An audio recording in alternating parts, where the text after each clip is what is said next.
Hi, and welcome to Random Rogers Big Picture for the week of December 21st. Took a day off yesterday. Figured, what the heck. There's still a ton of snow out here. We can't really get anywhere very easily.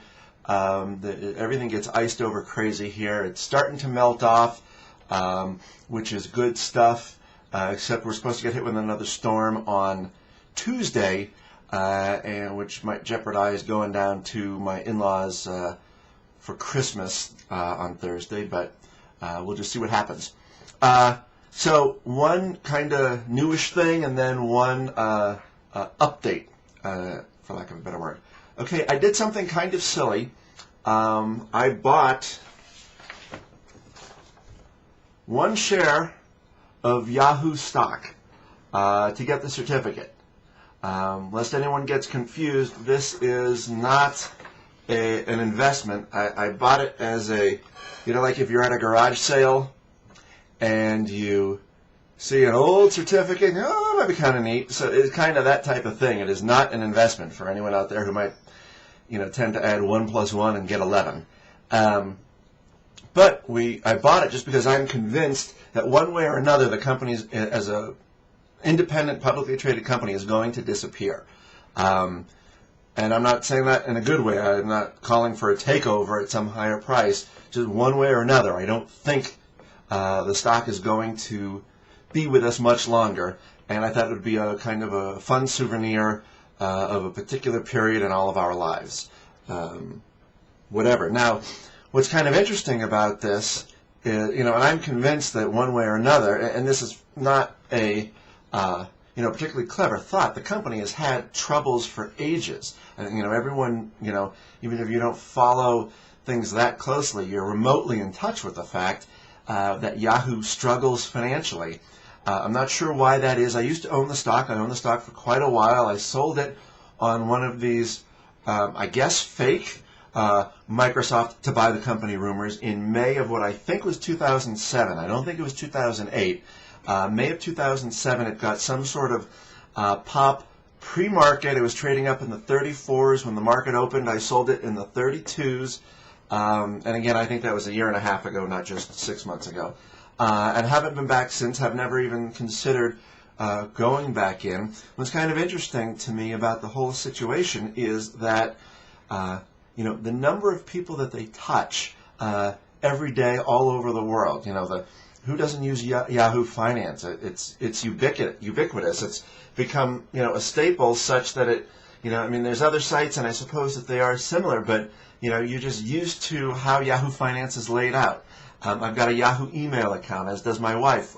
We use the My Yahoo. That's my RSS aggregator, or whatever that term is called. I use Yahoo all the time, and hundreds of millions of people worldwide do the same.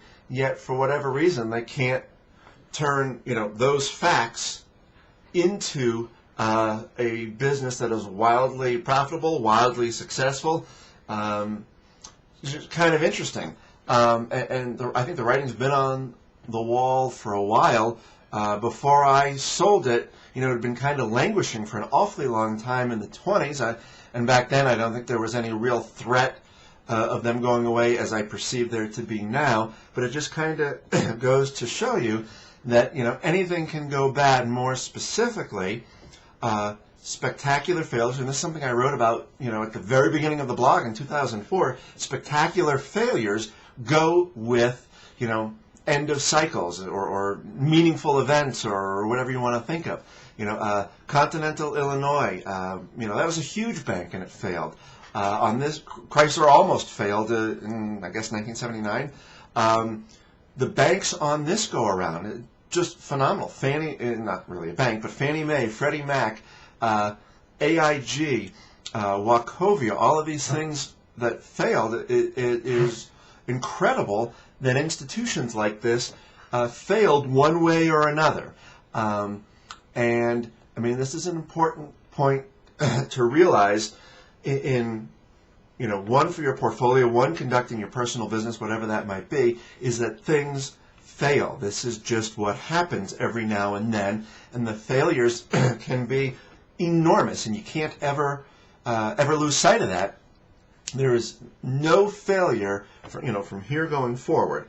Given the flurry of big failures we've had now, I doubt there would be any that would be so spectacular for a while. I think it'll be a while before we have more spectacular failures once this event concludes. We'll probably have more during the event, but I'm saying once the event is over, probably be a while before we have spectacular failures, and then it lulls people again into complacency, and whatever the biggest bank 30 years from now might be, or whatever, it will not be impossible for that thing to fail. And as time goes on, if you're an individual stock person, you need to heed that type of warning, pay attention to what the market might be signaling. At some point, stock cuts in half with the market. That isn't such a bad thing. It's more how much you own of that thing, not that it's down 50% at the same time that the market's down. Something drops 75%, you then need to try to figure out, is there a problem, or is the market getting something wrong? And if you don't know, if you can't figure that out, then you've got to sell. Just because it's just that at that point if you can't tell, you have lost the ability to analyze the company. And that's not a bad thing. That happens. You lose touch with what a company has become. That's not a bad thing. Nothing to feel bad about. But it is a reason to sell. If you can't understand something important about a company, time to say goodbye, regardless of where it is. Okay, one last little update. Occam's heater wasn't quite so simple. I'm going to knock on wood, and hopefully we did get it fixed this time. I wrote a post in the blog about just changing the thermostat, and that worked. It's weird. It worked for, I forget what it was, a week and a half, something like that, no problems, and then all of a sudden it went out, and we couldn't get it. I could get it lit again, but then it wouldn't stay lit. As soon as I lifted up the thing to turn it from not prime, but from pilot light to on, it would go right out. So I took the next simplest step. We bought a thermocouple. Turned out to be the wrong thermocouple. But our friend Bill, who did the work for us, noticed that there was a kink in the gas line. Again, a pretty simple fix. Seek out the simplest thing. The most simple thing, changing the thermostat, wasn't it, but taking it apart and just unkinking the gas line. Knock on wood, maybe that worked. Alrighty, that's about it. Have a great weekend.